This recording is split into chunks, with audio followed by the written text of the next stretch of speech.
Breaking news చూస్తున్నారు. Phone tapping case కీలక మలుపు తీసుకుంది. ముఖ్యమంత్రి కుటుంబ సభ్యులకు సిట్ నోటీసులు జారీ చేసింది. ముఖ్యమంత్రి రేవంత్ రెడ్డి సోదరుడు కొండలరెడ్డికి సిట్ పిలుపునిచ్చింది. రేపు ఉదయం సిట్ ఎదుట హాజరు కావాలని ఆదేశించింది.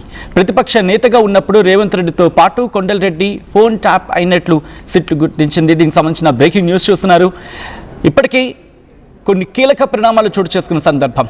ఇన్ఫాక్ట్ ఇది సుప్రీంకోర్టు వరకు వెళ్ళిందంటే అర్థం చేసుకోవచ్చు. ఈ నేపథ్యంలో ఫోన్ ట్యాపింగ్ కేసులో కీలక మలుపు తీసుకున్న సందర్భం ముఖ్యమంత్రి కుటుంబ సభ్యులకు సిట్ నోటీసులు జారీ చేసింది. కొద్దిసేపటి క్రితం ఈ డెవలప్మెంట్ చోటు చేసుకుంది. ముఖ్యమంత్రి రేవంత్ రెడ్డి సోదరుడు కొండలరెడ్డికి సిట్ పిలిపించింది. రేపు ఉదయం సిట్ ఎదుట హాజరు కావాలంటూ ఆదేశించింది. ప్రతిపక్ష నేతగా ఉన్నప్పుడు రేవంత్ రెడ్డితో పాటు కొండలరెడ్డి ఫోన్ ట్యాప్ అయినట్లు సిట్ గుర్తించింది. ఈ నేపథ్యంలో ఎటువంటి అంశాలను సిట్ ఇటు కొండలరెడ్డికి సంధించబోతోంది. ఎందుకంటే కొండలరెడ్డి ఫోన్ కూడా ట్యాప్ అయినట్లు సిట్ గుర్తించిన నేపథ్యంలో ఆ కాల్ కాన్వర్సేషన్కి సంబంధించి కావచ్చు, లేకపోతే దాంతోపాటు ఏమైనా అనుమానాలు ఉన్నాయా, దీనికి సంబంధించి దీని చుట్టూతా ఇటు ప్రశ్నలు అడిగే అవకాశం ఉంది. ఇప్పటికీ కొంతమంది కీలక నేతలకు సంబంధించి ఫోన్ ట్యాప్ అయిందని చెప్పి గుర్తించినట్టుగా సిట్ దర్యాప్తు గురించి మాట్లాడుకుంటున్న తరుణంలో ఇప్పుడు కొండలరెడ్డి ఫోన్ ట్యాప్ అయినట్లు సిట్ గుర్తించిందనేది ఇక్కడ వినిపిస్తున్నమాట. ఈ క్రమంలో రేపు ఎటువంటి విచారణ జరిగే అవకాశం ఉంది, ఇన్ఫాక్ట్ ఎటువంటి ఇన్ఫర్మేషన్ తీసుకునే అవకాశం కనిపిస్తోంది. దీనికి సంబంధించి డీటెయిల్గా మాట్లాడుకునే ప్రయత్నం చేద్దాం. మా ప్రతినిధి మధు అప్డేట్స్ అందించేందుకు సిద్ధంగా ఉన్నారు. మధు, ఎటువంటి డెవలప్మెంట్స్ మరి ముఖ్యంగా రేపు ఎన్ని గంటలకి కొండలరెడ్డి విచారణకు వెళ్ళబోతున్నారు? సిట్ విచారణకు ఎప్పుడు హాజరు కాబోతున్నారు? ఎగ్జాక్ట్లీ తెలంగాణ రాజకీయాల్లో సంచలనంగా ఉన్నటువంటి కేసు ఫోన్ ట్యాపింగ్ కేసు. అప్పుడు బీఆర్ఎస్ అధికారంలో ఉన్నప్పుడు ప్రతిపక్ష నాయకుల ఫోన్లు ట్యాప్ చేసి వాటిని రాజకీయ అవసరాలకు రాజకీయంగా వారిని నిలువరించడానికి ప్రతిపక్ష నాయకుల పైన ఫోన్లు ట్యాప్ చేశారనేటువంటిది ఆరోపణలు ఉన్నాయి. దాంట్లో భాగంగానే రేవంత్ రెడ్డి సోదరుడు కొండలరెడ్డి ఫోన్ కూడా ట్యాప్ అయినట్టుగా సమాచారం అందడంతో ఇప్పటికే దర్యాప్తు చేస్తా ఉంది సిట్టు దర్యాప్తు పూర్తయిన తర్వాత ఇప్పుడు మళ్ళీ స్పెషల్ సిట్ దర్యాప్తు కొనసాగుతా ఉంది. సజ్జనార్ ఆధ్వర్యంలో దీనికి సంబంధించినటువంటి దాంట్లో మరొకసారి పైన విచారణ చేస్తా ఉంది సిట్. దీంట్లో కొండలరెడ్డికి రేపు హాజరు కావాల్సిందిగా సిట్ ముందు దీనికి సంబంధించిన విచారణ సందర్భంగా హాజరు కావాలి, వాంగ్మూలం ఇవ్వాలి అనేటువంటిది నోటీస్ ఇవ్వడం జరిగింది. ఎస్ఐబి మాజీ సంబంధించినటువంటి అధికారులు ఇచ్చిన వాంగ్మూలాలు కానీ, తర్వాత ఫోరెన్సిక్ ల్యాబ్ ఎఫ్ఎస్ఎల్ వారు ఇచ్చినటువంటి నివేదికల ఆధారంగా రాజకీయ నేతలకు నోటీసులు జారీ చేస్తా ఉన్నారు. కొండలరెడ్డితో పాటు రేపు నకరేకల్ మాజీ ఎమ్మెల్యే తిరుమర్తి లింగయ్య, కల్వకుర్తి మాజీ ఎమ్మెల్యే జయపాల్ యాదవ్ కూడా సిట్ నోటీసులు జారీ చేసినట్టుగా తెలుస్తా ఉంది. వారందరినీ విచారణకు రమ్మనేటువంటిది పిలుపునిచ్చింది. మునుగోడు ఉప ఎన్నికల సమయంలో కూడా 2023 అసెంబ్లీ ఎన్నికల సమయంలో కూడా నిందితులతో వీరు జరిపినటువంటి సంభాషణలపైన అధికారులు ఆరా తీసే ప్రయత్నం చేస్తా ఉన్నారు. కేవలం నాయకులే కాదు, వారి కుటుంబ సభ్యులు, సన్నిహితులు, వారి ఫ్రెండ్స్ వారందరి ఫోన్లు ట్యాప్ చేశారు, రాజకీయంగా వాడుకున్నారు అనేటువంటిది వారందరినీ సన్నిహితులను కూడా ప్రశ్నిస్తా ఉన్నటువంటి సిచ్యువేషన్ కొనసాగుతోంది. ప్రస్తుతం బీఆర్ఎస్ ఎమ్మెల్సీ నవీన్ రావు తండ్రి కొండలరావుకు, అలాగే కూకట్పల్లి ఎమ్మెల్యే మాధవరం కృష్ణారావు కుమారుడు మాధవరం సందీప్ కు కూడా సిట్ నోటీసులు జారీ చేయడం కాస్త సంచలనంగా ప్రస్తుతం పొలిటికల్ సర్కిల్లో కొనసాగుతా ఉంది. కాంగ్రెస్ అధికారంలోకి రాగానే ఫోన్ ట్యాపింగ్ అంశం తెరపైకి వచ్చింది. ఈ అక్రమంగా ఈ ఫోన్ ట్యాపింగ్ ద్వారా సేకరించినటువంటి సమాచారాన్ని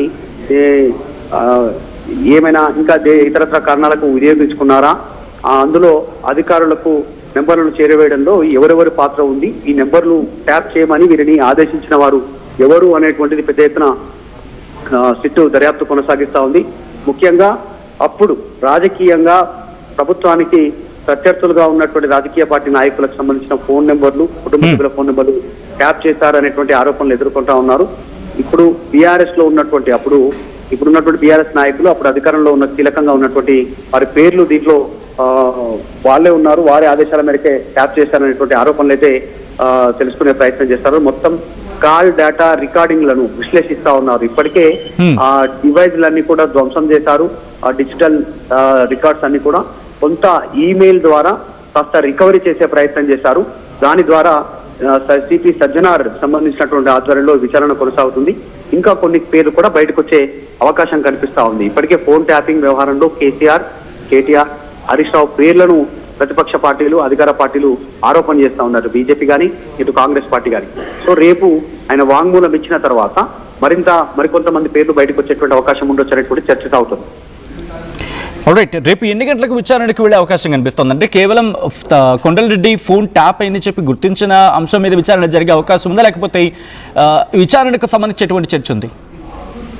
ఎగ్జాక్ట్లీ సీఎం సోదరుడు కావడం, అది కూడా రేవంత్ రెడ్డి సొంత తమ్ముడు కావడం కొండలేటి అనేటువంటిది. ఆయన విచారణకు హాజరయ్యే అవకాశం ఉంది రేపు ఉదయం 11 గంటలకు సిట్ ఆఫీస్లో. ఆయన హాజరు సమయంలో ఏం ప్రశ్నలు చేస్తారు, ఎన్ని రోజుల నుంచి ఆయన ఫోన్ ట్యాప్ అయింది, ఎన్ని నెంబర్లు వాడుతూ ఉన్నారు కొండలేటి, ఏ నెంబర్లు ట్యాప్ అయ్యాయి అనేటువంటిది ఆయనను సంప్రదించేటువంటి అవకాశం ఉంది. ఎన్నికల సమయంలో జనరల్ గా రాజకీయ పార్టీలు చేసేటువంటి వ్యూహాలు ప్రతివ్యూహాలకు సంబంధించి ఎప్పటికప్పుడు వాళ్ళ సమాచారాన్ని రికార్డు రూపంలో సేకరించి వారిని నిర్వహించే ప్రయత్నం చేయగలిగారు అనేటువంటిది ఆరోపణలు చేస్తా ఉంది కాంగ్రెస్ పార్టీ. సో ఈ విషయంలోనే కొండలరెడ్డి ఫోన్లు ఎన్ని ఉన్నాయి, ఎన్ని నెంబర్లు ఫోన్ ట్యాప్ చేశారు అనేటువంటిది విచారణలో తేలేటువంటి అవకాశం ఉంది. దీనికి ఒక 1 month టైం బాండ్ ప్రభుత్వం విధించింది. ఈ 1 month లోపల స్పెషల్ సిట్ అనేటువంటిది విచారించి పూర్తి ఒక నివేదికను ప్రభుత్వానికి ఇవ్వాలనేటువంటి సూచన చేసింది. కాబట్టి నెల రోజుల లోపల ఇంకా చాలా మంది రాజకీయ పార్టీ నాయకుల సంబంధించినటువంటి విచారణ కొనసాగే అవకాశం కనిపిస్తా ఉంది. సో రేపు కొండలరెడ్డి సిట్ ముందు హాజరు కానున్నారు. Right Madhu, thanks for update. మొత్తంగా అయితే మాత్రం ఫోన్ ట్యాపింగ్ విచారణ కీలక మలుపు తీసుకుంది. దానికి సంబంధించిన బ్రేకింగ్ న్యూస్ చూస్తున్నారు. ఫోన్ ట్యాపింగ్ కేసు విచారణలో కీలక మలుపు చోటు చేసుకుంది. ముఖ్యమంత్రి కుటుంబ సభ్యులకు సిట్ నోటీసులు జారీ చేసింది. ముఖ్యమంత్రి రేవంత్ రెడ్డి సోదరుడు కొండలరెడ్డికి సిట్ పిలుపునిచ్చింది. రేపు ఉదయం సిట్ ఎదుట హాజరు కావాలని ఆదేశించింది. ప్రతిపక్ష నేతగా ఉన్నప్పుడు రేవంత్ రెడ్డితో పాటు కొండలరెడ్డి ఫోన్ ట్యాప్ అయినట్లు సిట్ గుర్తించిన అంశం. సో ఈ క్రమంలో ప్రస్తుతం ఎటువంటి మలుపు తీసుకోబోతోంది అనేది ఆసక్తికరంగా మారుతోంది. తెలంగాణలో ఇటు సంచలనం సృష్టించింది ఫోన్ ట్యాపింగ్ కేసు. ఈ విచారణ ప్రస్తుతం అత్యంత కీలక దశకు చేరుకుందని చెప్పుకోవాలి. మరి ముఖ్యంగా ఈ కేసుకు సంబంధించి కొన్ని ముఖ్యమైన పరిణామాలు చోటు చేసుకున్నాయి. ఒక విధంగా చెప్పాలంటే జనవరి 5వ తారీఖున సుప్రీంకోర్టులో ఈ కేసుకు సంబంధించి కీలక తీర్పు వచ్చింది. నిన్న కాక మొన్న మాజీ మంత్రి హరీష్ రావు అలాగే మాజీ డీసీపీ రాధాకిషన్ రావు పై నమోదైన ఎఫ్ఐఆర్ని క్వాష్ చేస్తూ అంటే రద్దు చేస్తూ హైకోర్టు ఇచ్చిన తీర్పుని సుప్రీంకోర్టు సమర్థించింది. ఇక్కడ దీంతో హరీష్ రావును విచారించేందుకు అనుమతి ఇవ్వాలని చెప్పి తెలంగాణ ప్రభుత్వం దాఖలు చేసిన పిటిషన్ను జస్టిస్ బివి నాగరత్న ధర్మాసనం తోసిపుచ్చింది. కొత్త ఆధారాలు లేవని పేర్కొంటూ ఈ కేసుని తిరిగి విచారించేందుకు నిరాకరించింది. ఇక Hyderabad police commissioner VC Sajjanar SIT విచారణను అంటే ఆయన పర్యవేక్షణలో సిట్ విచారణ జరుగుతోంది. సో ఈ క్రమంలోని బీఆర్ఎస్ ఎమ్మెల్సీకి నవీన్ రావును జనవరి 4న సిట్ అధికారులు సుమారు 8 గంటల పాటు విచారించారు. మాజీ ఎమ్మెల్యేలు చిరుమర్తి లింగయ్య, జైపాల్ యాదవ్లు కూడా నోటీసులు జారీ చేసిన సందర్భం.